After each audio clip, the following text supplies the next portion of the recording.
मुफ्ती जुबैर साहब, आपसे बात का आगाज़ करते हैं। 86 साल के बाद आज आंखों ने ये मंजर देखा, मस्जिद सूफिया आया सूफिया के अंदर जुमे की नमाज पढ़ी गई, क्या रूह परवर मनाजिर थे। इस बारे में और साथ साथ सदर रजब तैयब उर्दवान का जो इसके ऊपर स्टांस रहा है, उस पर मुफ्ती साहब क्या कहेंगे आप? बिस्मिल्लाहिर्रहमानिर्रहीम नहमदुहु व नुसल्ली अला रसूलिल करीम अम्मा बाद। आज आया सूफिया में 86 साल के बाद जब जुम्मे की नमाज की अदायगी के मनाजिर पूरी दुनिया ने देखे, अपनी स्क्रीन पर देखे, तो ये ऐसे चश्म कुशा रूह परवर ईमान अफरोज़ मनाजिर थे जिससे सच्ची बात कि एक इंतहाई मायूसी के गहरे समंदर के अंदर उम्मत मुस्लिमा को उम्मीद का एक नया चराग जलते हुए रोशन होते हुए नज़र आया और पूरी की पूरी मिल्लत इस्लामिया को एक शानदार मसरत अमेज़ और इंतहाई खुशी का ताज़ा हवा का झोंका महसूस हुआ। मैं समझता हूँ कि रजब तैयब अर्दगान ने ईद से पहले ही मुसलमानान तुर्की को बिलखुसूस और मुसलमानान आलम को बिलउमूम ईदी भी दे दी है, ईद की खुशी भी दे दी है और ईद का तोहफ़ा भी दे दिया।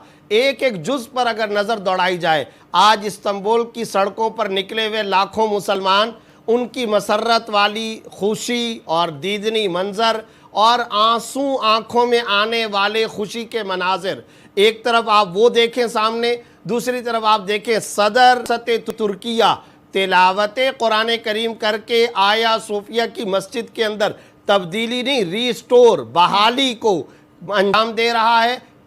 प्लस आप साथ साथ ये देखें कि अशहदु अल्ला इलाहा इल्लल्लाह अशहदु अन्ना मुहम्मदर रसूलुल्लाह। हम समझते हैं कि रूए ज़मीन पर इससे बड़ी सच्ची गवाही कोई नहीं हो सकती, इससे ज़्यादा सदाकत कोई नहीं हो सकती। सूरह कहफ की तिलावत, दुरूद शरीफ, इसी तरह सूरह नूर, कुल वल्लाहु अहद की सदाएँ, 500 साल तक आया सूफिया का चप्पा चप्पा नमाजियों के सज्जे से मामूर रहा। आज तैयब अर्दगान ने, तुर्की पार्लिमान ने, तुर्की अदालत ने, तुर्की हुकूमती शख्सियात ने मिल करके उसका इफ्तिताह किया। सोशल मीडिया पर भी और दुनिया के तमाम मुसलमान एक दूसरे को मुबारकबादें दे रहे हैं, गले मिल रहे हैं, खुशियों के पैगामात भेजे जा रहे हैं। मैं ये समझता हूँ ईमान अफरोज़ मंजर है। आपको भी मुबारकबाद, बोल के तमाम नादरीन और सामीन को मुबारकबाद और पूरी उम्मत मुस्लिमा को तहे दिल से मुबारक। और रजब तैयब अर्दगान के लिए सलूट के साथ साथ समीम क़ल्ब से तहसीन और तशक्कुर के आला जज्बात। बिल्कुल बिल्कुल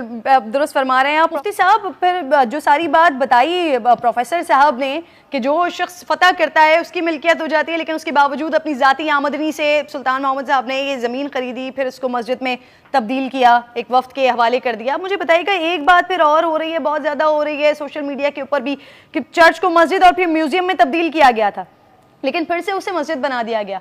सर मुफ्ती साहब, अगर ये बात ठीक है सर, तो फिर बाबरी मस्जिद के फैसले पर भी मुसलमानों को नाराज़ नहीं होना चाहिए, क्यों मुफ्ती साहब? देखें, गुजारिश ये है कि ये हमारे कुछ सेकुलर और लिबरल अहबाब का एक बयानिया आ रहा है। सुहेल साहब ने जो बात कही, बहुत अच्छी बात की, मैं थोड़ा सा इजाफा करना चाहता हूँ और आपकी खिदमत में भी अर्ज़ करना चाहता हूँ। सबसे पहला तो हमें ये कानून समझना चाहिए कि 1453 के अंदर 53 ईस्वी के अंदर सुल्तान मोहम्मद फ़ातेह बाकायदा बज़ोर शमशीर फ़ातेह बनकर के दाखिल हुए थे। कानून शरीयत ये है कि अगर कोई इलाका आपके एग्रीमेंट के साथ सुलह की बुनियाद पर फतह होता है, तो जो कुछ एग्रीमेंट के अंदर मुआहदे के अंदर तय होता है उस तरह से किया जाता है और तमाम कलीसाओं को उसी तरह से और तमाम इबादत गाहों को महफूज रखा जाता है, मुनहदिम नहीं किया जाता, नुकसान नहीं पहुँचाया जाता। लेकिन यहाँ सुलह नहीं हुई थी, वो बज़ोर शमशीर फ़ातेह बनकर के 53 ईस्वी के अंदर आए, 1453 के अंदर। अब अरब का कानून है, कुल्लु यतसर्रफु फी की कई फशा, हर इंसान को अपनी मिल्कियत में ऑनरशिप के अंदर जैसे वो चाहे तसर्रुफ करने का इख्तियार और कानूनी तौर पर जवाज हासिल होता है। प्लस अक़वाम मुत्तहिदा का भी कानून है, फ़ातेह मफ्तूहा इलाकों की तमाम मिल्कियत रखता है, पिछले वालों की मिल्कियत ख़त्म हो जाती है, यूनाइटेड नेशन का भी कानून। लेकिन जैसा कि सुहेल साहब ने भी कहा, सुल्तान मोहम्मद फ़ातेह यहाँ आए, उन्होंने अगरचे बज़ोर शमशीर फतह किया था, मगर बाकायदा ज़ाती जेब से उन्होंने ख़रीदारी की, ऑर्थोडॉक्स से उसने ख़रीदारी की और सिर्फ उस इलाके को नहीं, आसपास की ज़मीनों को भी ख़रीदा और ख़रीदने के बाद बाकायदा यहाँ पर मस्जिद बनाई गई। सवाल यहाँ आज ये नहीं होना चाहिए कि म्यूजियम या चर्च की तब्दीली। मैं सिर्फ ये पूछना चाहता हूं, 1935 में म्यूजियम बनाना गलत था। जब 500 साल तक वहां पर मस्जिद रही, नमाजें रहीं, कमाल अतातुर्क के दौर के अंदर म्यूजियम बनाया गया, उस पर किसी ने एतराज नहीं किया। अच्छा, दूसरे नंबर पर मैं इन तमाम लिबरल से पूछना चाहता हूं, ये बताइए जब 86 साल तक यह म्यूजियम रहा तो किसी अमरीकी हुकूमत ने एतराज किया? रशिया ने एतराज किया? पोप का एतराज आया? सेकुलर का एतराज आया? म्यूजियम 86 साल तक बना रहा, कोई एतराज नहीं आया। आज जब उसको तकबीर की सदाओं के अंदर तब्दील किया गया, आज एतराज आ रहा है। क्यों आ रहा है? तीसरे नंबर पर कहा जाता है लेट द कोर्ट डिसाइड। अदालत का मामला होना चाहिए भाई, पार्लिमान का होना चाहिए, रियासत का होना चाहिए, और कोई शख्स ऑर्गेनाइजेशन अपने तौर पर बजोर ताकत खड़े होकर के इस तरह के फैसले ना करे। तो यहाँ अदालती फैसला भी है, यहाँ तुर्की की रियासत का फैसला भी है, पार्लिमान का भी फैसला है, फिर बाकायदा खरीदा भी गया था। बाबरी मस्जिद की जब बात की जाती है, सवाल यह कि मुसलमानों ने उस जमीन को कब बेचा? बाबर ने फतह किया था बाबरी मस्जिद के इलाके को, और जब फतह किया था वहां मस्जिद बनाना दुरुस्त था। फिर वहां एक नहीं कई दफा अदालतें मुसलमानों के हक में फैसला दे चुकी है। हालिया जो जबरी मोदी सरकार की वहां फास्ट किस्म की अदालत है, उसने पहले एक मरतबा कहा मुसलमान और हिंदू खुद देख लें। ये कौन सा अदालत का फैसला होता है? कांग्रेस और हिंदू लीडरों के बयानात रिकॉर्ड पर है कि यह गलत फैसला किया गया, खलते मबस किया जाता है। तुर्की का मामला बिल्कुल साफ शफाफ है, अमन सलामती का पैगाम है। अजीब बात है, 86 साल तक अजायब घर, कोई एतराज नहीं। मैं आपसे पूछता हूं, पाकिस्तान के अंदर अगर कोई शॉपिंग सेंटर, मैदान, या पाकिस्तान के अंदर अगर कोई भी इदारा हो और उस इदारे के अंदर अजायब घर या म्यूजियम को अगर पाकिस्तानी रियासत और हुकूमत मस्जिद में तब्दील करती है, किसी को क्या एतराज हो सकता है? चर्च मस्जिद में तब्दील ही नहीं हुआ भाई, म्यूजियम को मस्जिद के अंदर तब्दील किया गया है, और तब्दीली का लफ्ज भी गलत है, रीस्टोर किया गया है, बहाल किया गया है। इसलिए मैं ये कहना चाहता हूं, अल्हम्दुलिल्लाह सुम्मा अल्हम्दुलिल्लाह, अब ये आलम इस्लाम का बड़ा मरकज बनेगा, और दुनिया के बड़े इस्लामी मराकज में से एक इस्लामी मरकज आया सोफिया की ये मस्जिद बनी है, और रजब तैयब अर्दगान पूरी उम्मत मुस्लिमा के मोहसिन साबित हुए। बिल्कुल ठीक है, मैं इसी हवाले से मजीद बात करती हूँ मुफ्ती साहब आपसे। लेकिन साहब आपकी जानिब आऊंगी। मैं ब्रेक से पहले आप कह रहे थे रजब तैयब अर्दगान साहब जो तुर्की के सदर हैं, वो मोहसिन है तमाम मुसलमानों के लिए।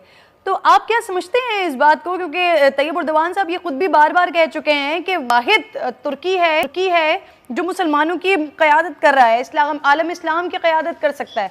तो आप समझते हैं कि यूरोपीय यूनियन की तर्ज की इस्लामी यूनियन की इस तरह की स्ट्रैटेजी बननी चाहिए जिसकी क़यादत तुर्की के पास? देखें, ये बड़ा अहम आपने टॉपिक छेड़ दिया है, और मैं इस मौजू पर आपसे एक बात ज़रूर कहना चाहता हूँ कि आज हम बहुत खुश हैं, बहुत खुश हैं। दिल बड़ा खुश और शादमान हुआ कि अल्लाह ने मुसलमानों को इज्तिमाई खुशी का मौका अता किया।